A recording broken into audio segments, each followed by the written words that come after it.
Hey everyone, this is Zealous here, reminding you about the March of War. This is an Armored Core Verdict Day World Mode event for PlayStation 3 players, going strong for the entire month of March. Here's the breakdown. For starters, register your team at ArmoredCoreLegacy.com. During the month of March, if your registered team battles alongside an ACL Merc and wins, or defeats an enemy team containing an ACL Merc, you'll gain a point. No points are deducted for losses, and your team can sign up anytime before the final week of March. At the end of the month, the team with the most points will receive a custom emblem, as well as 5 PSN store cards. Keep your bookmarks locked on ArmoredCoreLegacy.com to catch all the details and updates regarding this event. See you on the battlefield, and have a great war.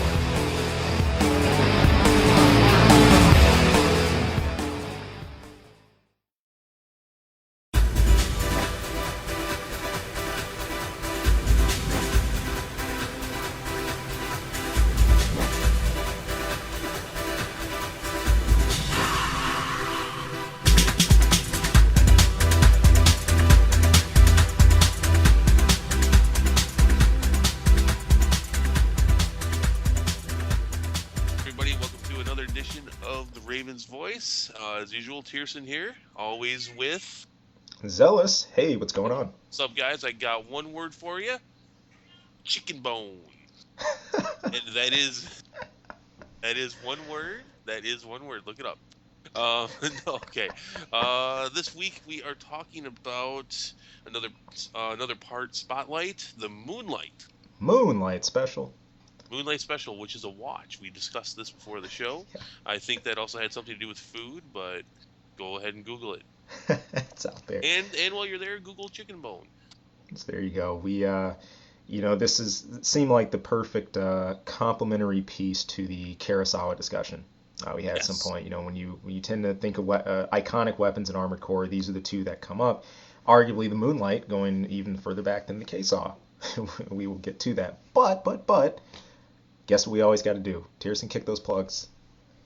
Oh, yeah. Don't forget, you got to go to the ArmoredCoreLegacy.com website, the most active forums for Armored Core, and don't forget to go to the ravensvoice.com. That's where you can find all of our stuff. And don't forget to email us at ravensvoiceacl@gmail.com.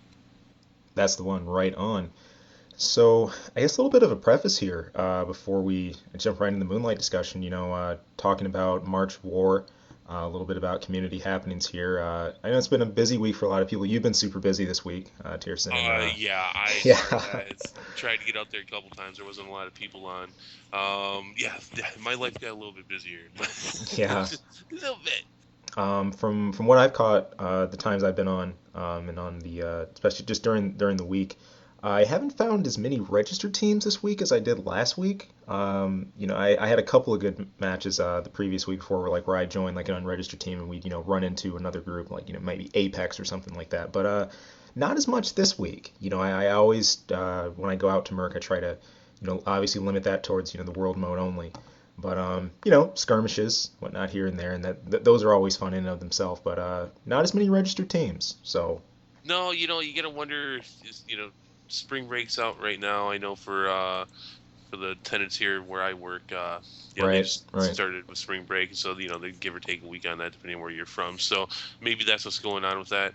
I've declared it before. I'm a dirty whore. I'll sell myself out to anybody, so I don't care. It's like, oh, is he registered? I don't give a fuck. So I'll go hang out with anyone. I don't care. Yeah. Well, and that's part of the fun of the event. Especially if it's your first time doing an event like this, you're going to run into groups that you haven't had a chance to play with before and just, match up with other teams. Sometimes when you're in the fishing line, just patiently waiting for matches, some people go into just the simulations, where you run against a full UNAC team. In fact, that was one. I had three in a row of combat simulations. And you know what? Hey, Wow. even then you can still kick back and try and jam. So that's a lot though. 3 in a row. That's a lot. What time was that? Let's see. This was afternoon. It was around about 2 or 3 or so central. Yeah, managed to snipe a spot there and see what was going on, but Well, one thing's for sure, the points came out last weekend, and it is anyone's anyone's event right now. No one's too far ahead. The Yeah. last time the points were put out, Apex was in the lead, but Tyrants of the New World kind of close behind them. But there's still a lot of months left. It's still over half of it left actually, so plenty of time. Plenty of time out there if you're still waiting to get in on the event. If you just gotten a few matches in, and you kind of said, I'll just wait it out. Hey, keep it going, keep the momentum going. At least get a couple members on. Maybe hire some mercs for the rest of your slots and go for it. So still plenty of time. Sort of plenty of time. We're about halfway through already. So Right, right. yeah. Okay, so besides that, I was a little surprised. Nobody had any comments about last week's show. I mean, I thought that was a pretty good one. We had some controversial people in the community on. I thought it was a really good show. We had talked about a lot of interesting things. My favorite thing about it is that Enders, like him or hate him or whatever. I mean, they're very competitive players, Yep. and quite honestly, that competitive drive is not seen in this community so much anymore, and that's something that you and I thrive on. So I mean, Precisely. I had a great time talking with them about competition in the community and in the game and such. Yeah. Yeah, yeah. I mean, but no one really commented on it. I was a little surprised. I guess either we got it all right or we got it so wrong that they just didn't bother. Or maybe C, Enders just left everyone speechless. I That's doubt all it's that. to it. I don't think they've ever done that. And if they did do that, then they didn't do what they wanted.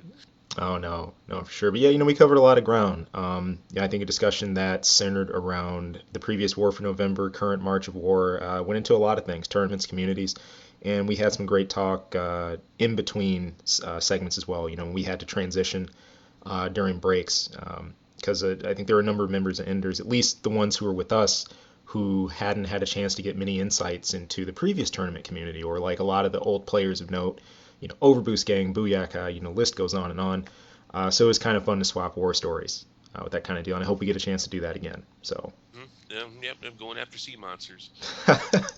they're out there, man. It's an inside joke, guys. That's all right. One person got it, and we're happy about that. Right on. Chicken bone. Chicken Bone and Cthulhu. Anyway, Did you just say Cthulhu? yeah, I did.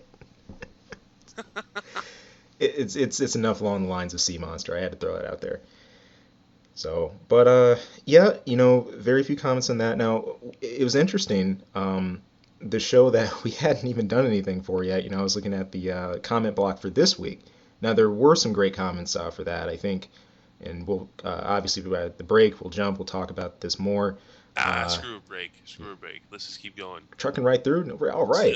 Yeah, you had a perfect segue there, and then I ruined it anyways by saying screw the break. But Well, sorry. welcome to TRV, let's, right? let's just keep going. Here we Let's just go. keep Okay. going. So we're going right into, just looking at what we had this week. It was really, I think, TM Raven slash Error that had a really solid comment. He was just talking about the heraldry slash history of the Moonlight, kind of where it originated and came from, and Mm-hmm. how it's been an enduring part in Armored Core. And like we said at the beginning of the show, you tend to think of Kson and Moonlight together, but this one was a part that predated even Kurosawa because it's not even based in Armored Core. Right. If you've been following the series for years, or especially if you've looked at From Software and the games they've made, you've seen the bend they have towards creating medieval style games. And come on, Dark Souls, Demon Souls. I know you've heard of that. There was an Kingsfield. Kingsfield. There was an For you younger listeners, that was our Demon Souls back then. oh yeah, that's the oldie, and this was we jokingly call this pre 97. So this is Yes. before we even had Armored Core or any of our mechas or GNLs or anything to worry about. It's a game called Kingsfield, and the Moonlights.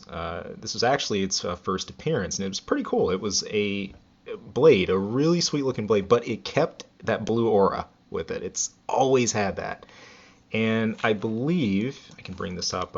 Tierson, you had a great link that had just a bit of That some video. gameplay. Yeah, it had some gameplay about actually unlocking the Moonlight. Super easy stuff to find. He's found on YouTube. But Are you gonna make me link that now? you gotta link it. Come on, it's a must. No, that's fine. No, yeah. So Moonlight is more of a from software thing, and actually we were looking at Right. this, and I thought it was exclusive to Kingsfield, Armored Core, and Demon Souls, but no. No, no, no. Actually, far from it. Researching this a bit, other games that the Moonlight has shown up in for from software, looking at some of these and I don't even know some of these games. Evergrace, Forever Kingdom. Mm-hmm. Mm-hmm. Let's see what else was on the list here. See now, all right, awesome radio right now. Let's see, 3D Dot Game Heroes, whatever that is. Mm-hmm. See, go you name some. Yeah, well, I'll tell you the biggest letdown. I mean, it wasn't in Cookies and Cream. No. I wish. Those of you Yeah. who looked at Cookies and Cream is a real off the cuff title from Software of all things. You probably wouldn't expect it, but um, it wasn't there. I can go on all day about the Armored Core games that the thing actually came from, but let's see. Gosh, you hit some of the ones I was looking at earlier, man. I mean, Demon Souls, Dark Souls. I'm gonna go ahead and jump current here.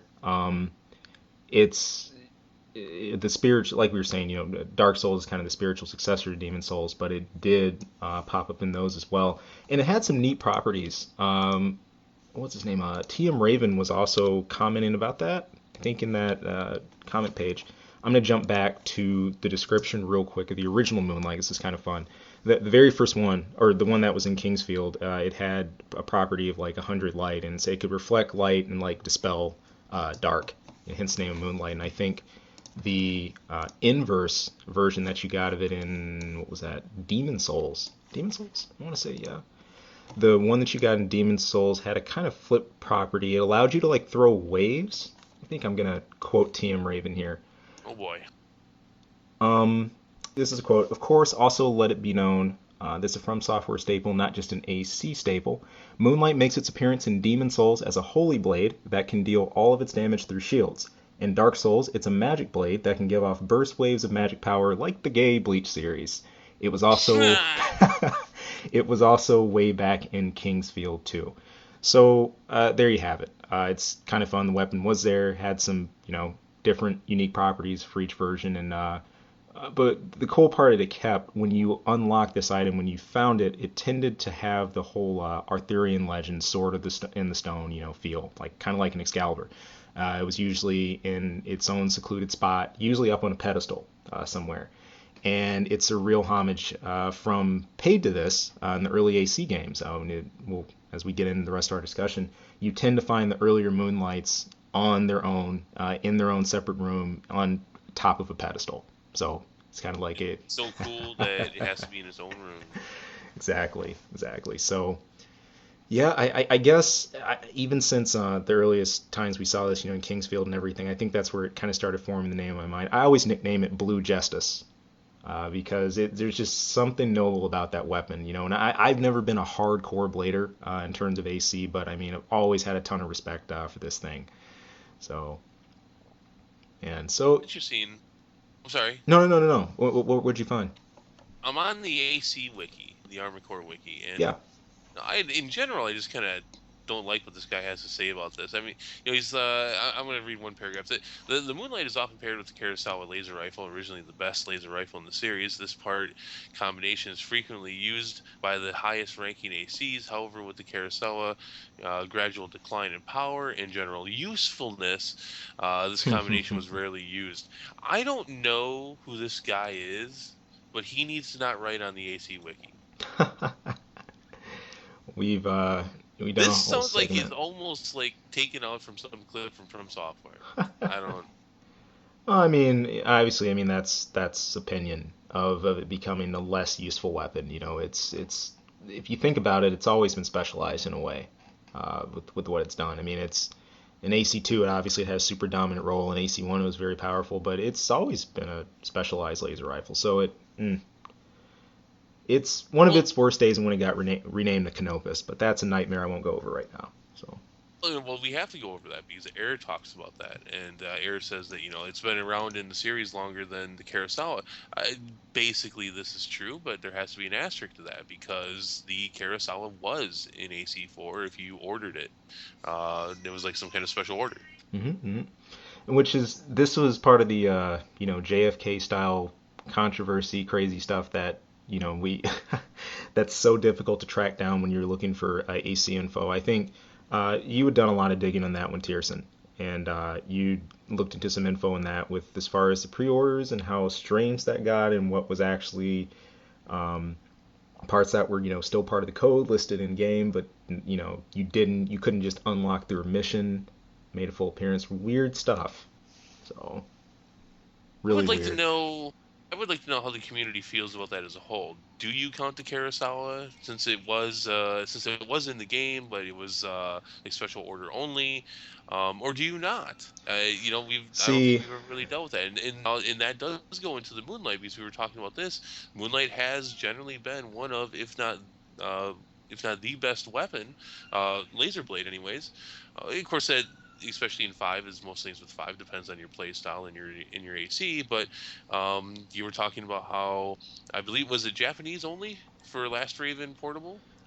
yeah, this was for now this is an AC5. The Dark Moon, which was the purple bladed variant, the Moonlight. If you had, it's like for JP version, if you pre-ordered Last Raven Portable, as well for JP side, you could unlock this version of the Moonlight called the Dark Moon. It was like a purple blade, and I remember a lot of people being up in arms about this and just kind of annoyed. I mean, it's a part for goodness sake, and also a weapon that shares a heraldry with Moonlight, and with rather exclusive circumstances for it becoming available.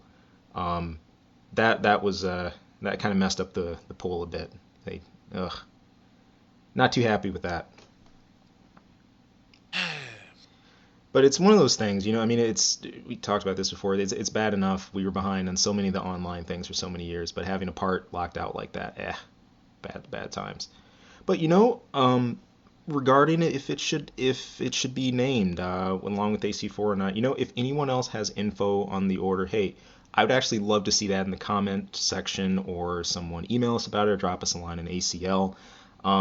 This is interesting because I picked up the JP version for AC4 and I tried to get on top of as much pre-order stuff, but you know what? I never saw any info about this for a pre-order exclusive, like, oh, if you get this early, you can get the original like Kurosawa. I never saw anything for it, so that's so odd to me. We had a couple people confirm it in our Kurosawa spotlight, but Yeah, yeah, I mean, I didn't know yeah. until they started researching it. Yes, I do research sometimes. But okay, so let's wrangle it back a little bit. Moonlight begins with Kingsfield One. Hmm.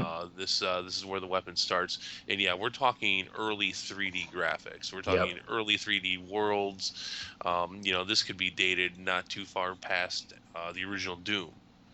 Oh man. It's a PS1 game, maybe even right around that same time. But Right. yeah, so this is when From Software actually walked around a champion of innovation, instead Hmm. of relying too much on what they've done well for so long and not innovating things properly. Yeah, I went there. Um, Yeah. As you no, should. but okay, You so the should. Moonlight, yeah, that's where it starts. Kingsfield 1, it's the only weapon that can kill the final boss in Kingsfield. I actually got a friend of mine who played Armored Core who did this and loved the Kingsfield games. I didn't really play him that much though, but I watched him play quite a bit because, Hmm. that's what you do when you got friends and you're gamers, you watch. Um, okay, so yeah, so it gets put into Armored Core 1. Yeah, here we transition. AC1, the Moonlight, again, now this is where the pedestal deal continues, and they kind of continue the legacy about it. The original Moonlight, I believe it's called the LS Moonlight from Armored Core 1, was found uh, on its own. It was like after this like kind of long chamber, and it was on the mission called Kill Struggle Leader. I was trying to refresh myself on this one. I was looking for some old footage of it, because believe it or not, AC1 is the only one I don't own. I know, bad me, right? Out of my AC collection. MOA, Project Phantasma, everything else, but I haven't nailed my copy of one yet. That's Um, because you said you're looking for one of the original yeah, versions. yeah, I want the Sony. I want the original Sony publishing for it for collector's sake. So, I have that. lucky dog. One of these days. All One of right. these days. But yeah, it was found on its own, and there was a very small, like kind of like stone, like altar almost, and like the blade was right there on it. And I I don't always know that at all. I always laugh about this, and the only reason this became kind of solidified for me was just talking with some people in the tournament community, hardcore bladers, Xenogear Shadow, someone that's long departed from the Midwest community. told me about that. He enjoyed his blades, and he said, I'll never forget when I found the original Moonlight, in AC1, and there it was, on its own. It was like an epiphany moment almost, and it's like this is like the blade of blades. And numerous other people, who fall in love with the blade over the years, and who really have fun with blade practice. And maybe it's because this is a thing with Midwest specialty. Any event you'd go to, you could always shoot the breeze with anybody. For goodness sake, everybody's there to play AC anyway. I think I just happened to run into a lot of the hardcore bladers, maybe between matches, just for some free talk and stuff like that. And there are always some words to be said about that in the AC1 legacy. And it's funny because it took me a while to actually go and find the thing myself and do it, because I really played through some of them in reverse. I had a kind of quick run through the original ACs. In 2000, got hardcore, in AC2, and then I immediately started, backtracking and catching myself up with everything. So, yeah, another important thing to note here, in terms of the aesthetic, in the early ACs, your blade was housed, it's like kind of like internally, in your arm slot. It didn't have a completely like separate part of its own that would like just hang on your arm or anything. And it's funny because it was one of those things you wouldn't look at in AC and see, but oh my goodness, when you got hit by it, you would feel it. Well, I Especially, don't think that changed until Gen 3. yeah, it actually two. For AC2, that's when cause I remember it was kind of like the greenish red Moonlight. It looked almost like a feather, like kind of like an ornamental design. But you could see blades on the outside then, as Oh, of AC2. Yeah. But housed internally, really hilarious if you unlocked blade waves with this, just ridiculous. oh boy. Yeah, This is important because this is one of the biggest arguments for Humans Plus and Op Intensify. yeah, it is. Because it wasn't until later in Gen 3 where they got rid of Op Intensify, but then they continued for the first time to let players use the blade waves without it. Right, precisely. The interesting part about that too is that when you can use the comparative power of the original blade waves and the ones later. Later in the series, they started to release blades they were just simply waves of their own. I believe that was even in SL. They weren't exactly super powerful, but you could I still, remember that now. I'd forgotten all about that. yeah, you could just simply just throw the wave. They actually didn't generate a normal blade like most. But I look back at the power of those waves in Gen 1, and it was just jaw dropping. And it always feels like Nine Ball Seraph gives a bit of a tribute to that. The blades that he would hit you with were insanely strong, including the wave portion of them. It really didn't matter which one clipped you. A couple of good slashes, and you were going to be in deep trouble, if not dead. So, but yeah, that was a whole thing. I can't say that I got hardcore into like Op Intensify / Human Plus blading arts for early AC1. I was more concerned with my guns. But still a fun thing. A lot of the footage that I'd look at from these, a lot of the gameplay, people had a blast using this, and for good reason. I mean, it would, again, the crazy amount of damage you could do in the range to be able to fling a blade like that was just crazy. So. And the interesting part, I can't remember. Maybe the difference started in Gen 1. I want to say so. I Mhm. know it's definitely by Gen 2. Depending on the blade you had, the Moonlight or any other, um, would change the wave. Some of them would split. Some Right. of them just wouldn't be as weak. Some would be This is wider. Some right. would be thinner. That's right. That's right. Really important thing to note. Like your wave pattern, it wasn't always just for pure aesthetic. I mean, that was something you factored into your attack plan a bit.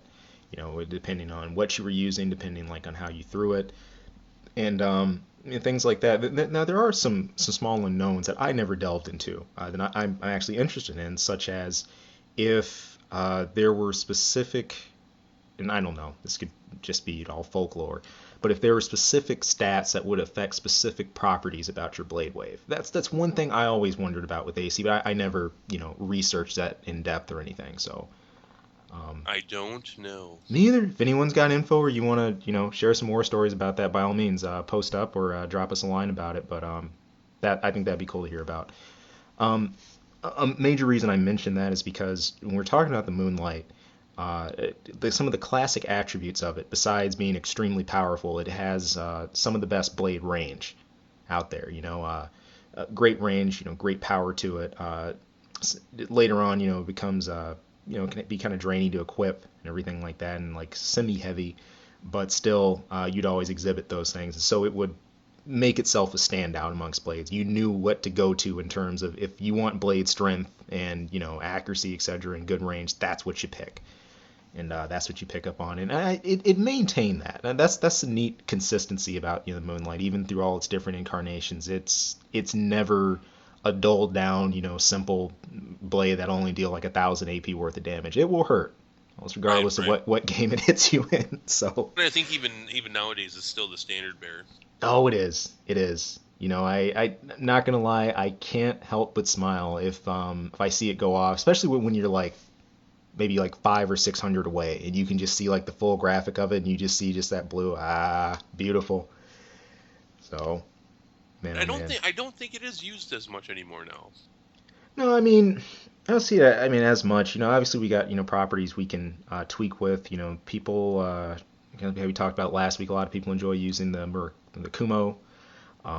You've got the heat pile doing its thing, but laser blades are still in, especially a good clean swipe can deal tons of damage, but I haven't seen it much. I think like for March of War, for example, I've seen 2 laser blade users so far. So at least 2 that I've actually seen go off, but 2 of those, and actually more Murakumo, if anything. People talked about solid blades for years, though. That was to be expected. They'd be And way welcome. past due, and then it's a freaking Swiss Army knife. Way past due. And then you get those Vendettas What scalpels. is that? It's The another Vendettas story. are awesome. They The are. Vendettas are awesome, They but are. I'm talking aesthetics basically at this point. But yeah, that freaking physical thing. I mean, come on, how do you not make that some, especially from software, from a Japanese company? How does that not look like some badass katana? Instead, it looks like something my cousin took to his freaking Boy Scouts. You better look out though. It might be Swiss, but it'll put a hole in you. It'll make some cheese out of you pretty quick. It's gonna whittle me something. Wooden, maybe some wooden stuff. No, I won't go there. Maybe some wooden emblems, some wooden prizes. I think the history of this weapon is very similar to the Carousel in that Gen 1 and 2, it's fairly OP. It is the weapon. You get somewhere into Gen 3, and this thing, maybe it was the beginning of Gen 3, Hmm. but it gets leveled out. It becomes balanced along with everything else. Yeah, and as we're kind of talking about moving through generations with this, I think really the last time I remember the just crazy power legacy of this thing was maybe going into AC2. Again, the way you find it in AC2, very similar to 1. It's on a room in its own down. It's like down a deep tunnel. You go through and you open a hidden door and you find the part on its own pedestal.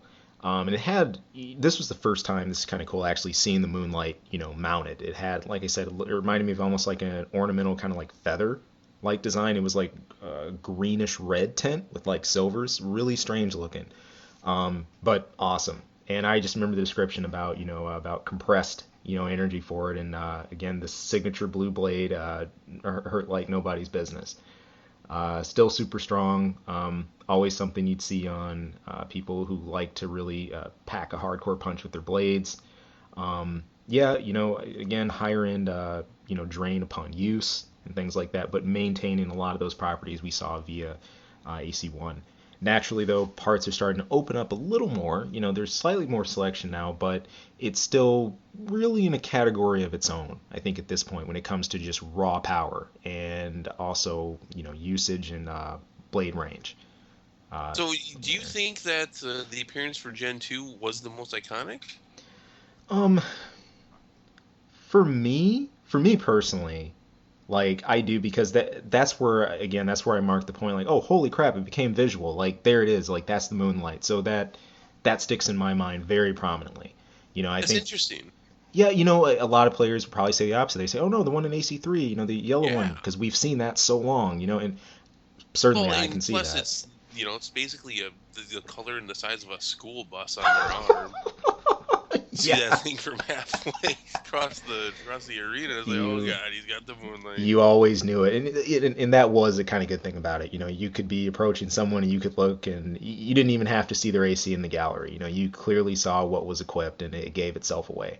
Whereas the one in AC2 was a little flatter. You had to take more of kind of like an en face look to really see exactly what it was, so it could still kind of maybe surprise you a bit, especially if the paint scheme kind of blended in and everything, because it wasn't so obtrusive, on the equip and everything. But yeah, there was so little exposure for Gen 2. You had AC2 in Another Age, but then we had AC3 Gen all day long, like all the way to Last Raven, and I mean we had years for that part to sit in our head about what it looks like. So for me, at least, when I think Moonlight, this is always the first one that pops in my mind. Looking for images Yeah, of the Moonlight for AC4. AC4's Moonlight had a. Look at that. Oh, you Found found it? one. Yeah, Looks like it's some alien spaceship. yeah, it's all sleek. I believe that was a Ray Leonard. I want to say, but Who's a retard? this guy and his total disdain Uh, for AC4 corporations. Oh my chicken bone. gosh, man. Yeah, in terms of aesthetics, I'm just gonna go ahead and make that bridge there because that got me want to talk about it. We moved from Gen 2 into Gen 3. Obviously, we come into the school bus version of the Moonlight. It's very bright yellow, and it's also way more obtrusive as you equip it. It's not as flat on the left arm anymore. It's a lot wider, and It's there. it's prominently there. And it still really maintains its status as, a real kingly blade in terms of, again, power and range, and that lots of, usage drain upon, swing, but very, very, very prominent and powerful in blade matches. Most of the hover bladers I played against during this time would have this equipped. I know my friend Dragonis, who came with me to the events, he was really into this. He used this on his hovers all the time. My forays into blading, yeah, I'd play blades. I was, especially at the events, I was there to play. I wasn't going to sit out an event. I would be sure to pop this one on my quads, especially because the poke of death. Moonlight was no joke with that, and quads really Oh yeah. enjoyed a clean hit with the Moonlight. The other thing too, I think that made the stab so powerful, especially if you caught somebody in the air with it. And there were a lot of crazy situations where blade tracking would send you flying up into your opponent, and, Mm. or an angle. But that's something you kind of had to master. A lot of the blade tracking was richly debated. Does it belong? Does it not belong? Is it pointless? But I think the people who really had a hold over blading during that period, especially AC3 Gen, really worked hard to master it. And it wasn't oh my gosh, I had a fluke hit or I got dragged off target. No, like they learned how to master that drag and how to get that to pull them directly into their target. Or, knowing the kind of curvature and the way they'd have to swing or start the activation to hit. And that was always kind of cool. For watching that always led to really unpredictable blade matches. I used to love to see really good rounds of jousting, especially with Moonlights. And you'd see a really cool, like, blade track war or something go off. Of course, this is something that was abolished in later ACs, but for the time, for AC3, especially for AC3 SL, really big part of the blading game. So we'd see this school bus design through AC3, through SL, going into Nexus, obviously, Ninebreaker, LR, especially, Nexus had a bit of a, no, more so Last Raven had a bit of a poster boy for this. Evangel made use of this one. I believe you'd see that mounted on his AC, and again, he was also the poster child for Nexus, so more publicity for it, if anything. And it really, it still kept its prominent spot. Now, it is important to note, during the 3 generation, we had a lot of other different blades pop up. We talked a little bit earlier about the pure wave-only blades, but we also had blades that specialized in certain things like range. We had the Halberd during AC3 and SL that had awesome range on it. In fact, it exceeded anything else that was out there, including the Moonlight. So now you're starting to see different blades with different properties that have certain specialties, and now the Moonlight isn't quite the catch-all. Oh yeah. So And you got the nub. yep, And you got Oh, that. well, my friends and I called the nub, that tiny little blade, like a little dagger. And in fact, I can't remember what version this started, but versions of that were more powerful than the Moonlight. AKA the this one had like a range of like three. I think Asher Dallin, he was a guy in our community that wore the ball bearing gloves when he came to events. I God. think he called it the I think he called it the bear claw. Everybody had a name for this one, but yeah, it was a really short range. I think it had kind of like a yellow blade to it, and oh my gosh, that thing hurt. So yeah, you're right. It's had spectacular power to it, but you really, really had to time your strike well Very hard because to hit with it. yep. I attribute it right up there with the actually pretty similar to the parry blades, I guess in terms of range, except of course you didn't have the wind back and the charge motion and everything. So yeah, here you have it. So now there's a few different options flying around, and depending how you wanted to exactly specialize in blading, or if you wanted to go with the, good old standard Moonlight, for those balance stats, it was there. So Oh, so okay, so we go into Gen 4, yep. and here's my big question because I didn't play it enough to know. Do the wave are the waves still there in 4? Is that where they die, or did they die with 5? The the waves, and anyone you can feel free to correct, I do not remember waves in AC4. I remember them actually crashing with Gen 3, and the biggest reason too is because Op Intensify is no longer a thing as of AC4. Like cannon freedom, extreme amounts of energy, especially using basically the entire screen as your lock. I mean, all those were characteristic of AC4. So if anything, Op Intensify really didn't have a spot, and I think kind of with that, in a way, Blade Waves See, went. one more chalk up another reason to hate AC4. Jeez. What did make them stand out in AC4 though, the blades themselves were way more intense. Like it seemed, at least the deployment. Like the deployment before, it'd be maybe about a second or so when you'd see and you get your slash. Like the blades in 4 felt like raw like energy, like just a huge like electric charge. And I think as a result of that, it seemed like the hit areas were a little more sensitive for those. If you want to get a great example of this, in fact, the mission I believe where you unlock the Moonlight, where you take down Anjo, Orleans, um, she is a blading psychopath, and you're in a very, very small enclosed area. And if you just see the sheer range of her blade, when she swipes and takes like a swing at you, I mean, it's not a small like innocent hitbox. I mean, it's a huge area that you should you steer clear of. Um, so it's kind of funny. I look at the AC4 blades and then the AC5 blades, and it feels like the ones in AC4 were that midpoint. Well, hold on. Don't No, be I'm not segueing jumping. into Gen 5 yet. I'm not jumping yet. My But question. Here's my question about Gen 4. Did your did the super awesome Gen 4 space age laser blades cut through your Star Trek shields? it's hilarious how uh, pertinent and how I think like on spot that question is, because there was a direct stat in AC4 that correlated, for like not just the strength of your barrier, but also the potency your weapons would have at breaking down or piercing through PA shields. In fact, Wow. That's a real thing? yeah, it was a thing. In fact, I remember it as a PA pen. It was nicknamed PA penetration. I think let's see the stat when I actually looked this up. As of regulation 1.4, I believe the Moonlight had a let's see, it had like a penetration of like a bit over 6,000, which is really interesting because I compared that to one of the railguns, right? Like the Python. And the Python itself actually had a pen value of like close to 7,000.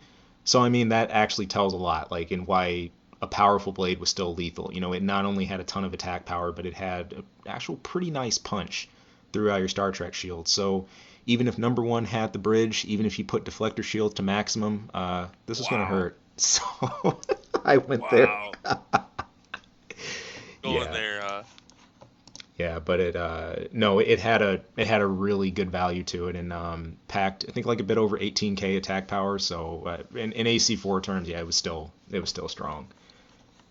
Still hurt, and you would really see this carried out especially during the FA days. Obviously when blades were huge, and many of the online free battles you do would be very, very blade centric. So fair enough. If anything, um, in regards to that, because PA pin values and PA shields, that was only relevant for AC4 gen. It's interesting, that's thrown out the window as we go into Gen 5. And like I was saying earlier, it's funny contrast about these, right? If the AC3 gen and the AC2 gen and everything else before, we had a very distinct, clean laser blade, and then 4 they became, definitely more violent, crackling with energy and everything, and like more like an electrical burst. By 5, it's neat. They've pretty much lost that shape of a sword, and now it's more kind of like a lash, like kind of like a long field of energy, like a whip almost you throw. But still, we still got the Moonlight, and it still exists in form, if anything, ironically, a joke, the crescent moon. That's what it always seems to come across as.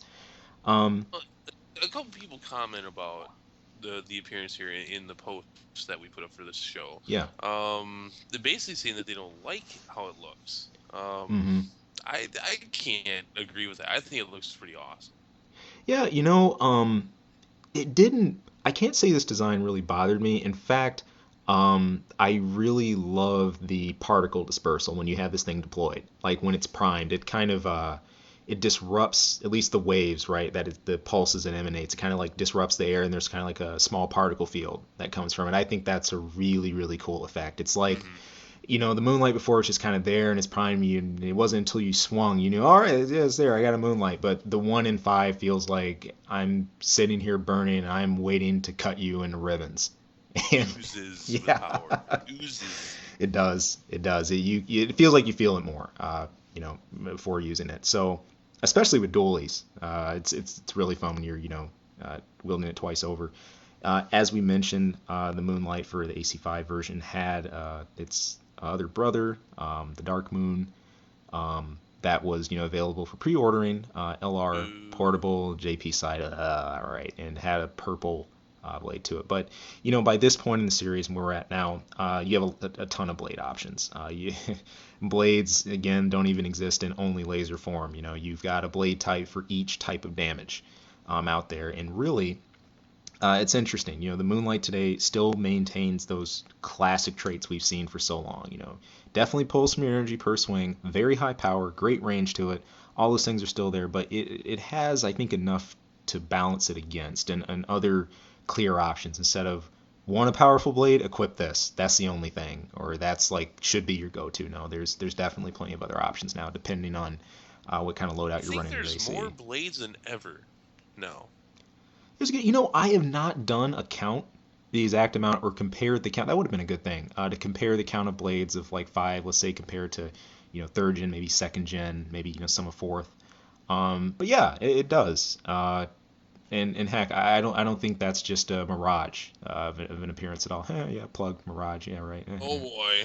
But no, that's definitely a thing. I mean, not only because you have blades for each category, but you got a ton of options in the laser part of it. So um, interested to hear. We've had some perspective on the aesthetics. Thoughts about the Moonlight throughout the series. Interested to hear some war stories with this guy. You guys got some cool tales to where you just slash somebody in two, Yes. to where you've been diced and flat out just offed by a Moonlight. We would love to hear it. I'm sure even if you haven't participated or had a Moonlight perpetrated upon your head, you've probably seen it happen to somebody else, or you've probably seen somebody else in your team do it. So we'd love to hear that. Just go ahead and throw some out there and go for it. We're kind of coming to this kind of this junction here. I'm curious, Harrison, what's one of your stories you remember about the Moonlight? If you could just recall anything about it, like a time you saw it used that was just awesome from any version. That's tough for me because I mean, I grew up in a game with a lot of bladers, and in the Midwest, you were if you went to events, there were a lot of bladers. I mean, I always got my ass beat by the Moonlight. To put it easily, Yeah. especially in Gen 1 because so many of them loved blading. So many of my friends loved blading in Gen Right.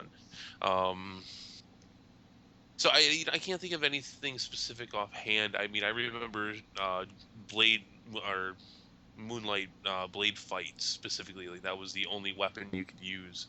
Those were fun. Those were interesting. Even ones where you could only use the wave from Hmm. it. I mean, we played the crap out of Armored Core One. That's so That's that's awesome. those are the kind of things that we were doing. I can't think of anything in particular though. I mean, I've probably gotten in each gen going 1 through 3. I probably got my ass kicked every way possible by that weapon at one point or another. So Yeah, for me, the standout moment was actually at the first, I think at the first ACMA. It was, I believe Gimpy was there, and Baker was there, and Baker was running a hoverblader with Moonlight, and he was running around slashing people. Like he equipped like a heavy enough core and everything to make sure he, could maintain AP lead, and he'd slash, and then he'd, just boost off, with fleets or whatever.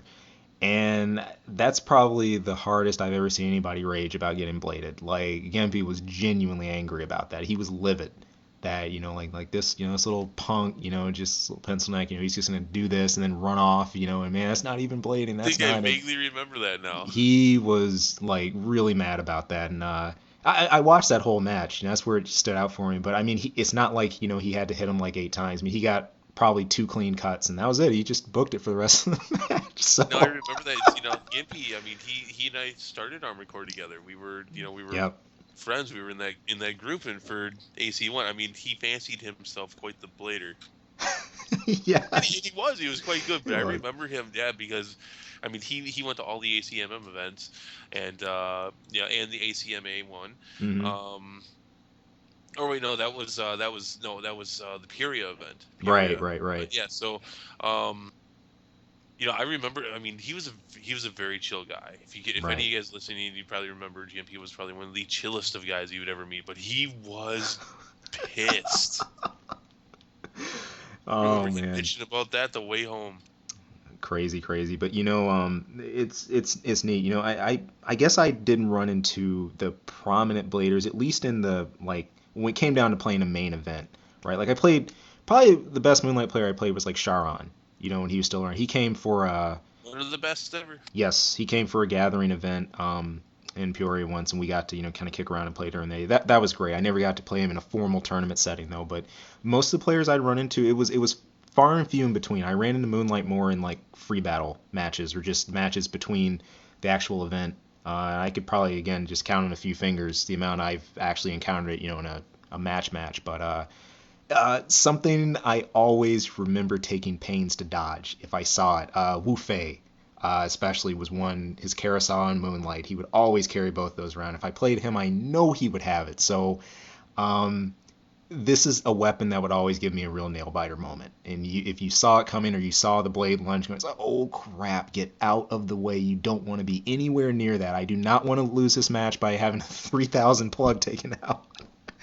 So, or something worse. But yeah, this is a weapon that's inspired moments, I think, all across the AC series, and I'm sure there's just story after story out there for it. So uh, if I get Love to any, hear him. yeah, if I get any more, I know I'll post them up too. But that's just what kind of comes to me off the top of my head. So, but that kind of takes our walk, from AC1 up to what we'll have in current, what we do have in current actually. Again, AC6 is still an unknown factor as of now. How It'll be there. But of course, as we've seen, the Kurosawa and the Moonlight, especially Moonlight, have constantly made appearances throughout the series from are not very good at forgetting their staple things in their series, so you can pretty much be guaranteed we'll see this again as long as AC is around. You know what? Even besides AC, you go play Dark Souls or those other Or games, you not. will, or not, you'll find it. You'll still find it. So Go play Kingsfield. Go get some nostalgia, there some you uh, go. some old school. There you go. There you go. How much? I wonder how much is that now? How much does a copy of Kingsfield cost? It's interesting because I mean, at one point these games were dirt cheap. They couldn't get rid of them fast enough, but now some games are, like we find with the older Armored Core games, are worth quite a bit. Yep. So I Yeah. really have no idea. Yeah. That's another point to look at and look on. So. All right. Well, great deal. If any of you got any more thoughts, we'll be looking forward to reading up in the thread, share up and post about that.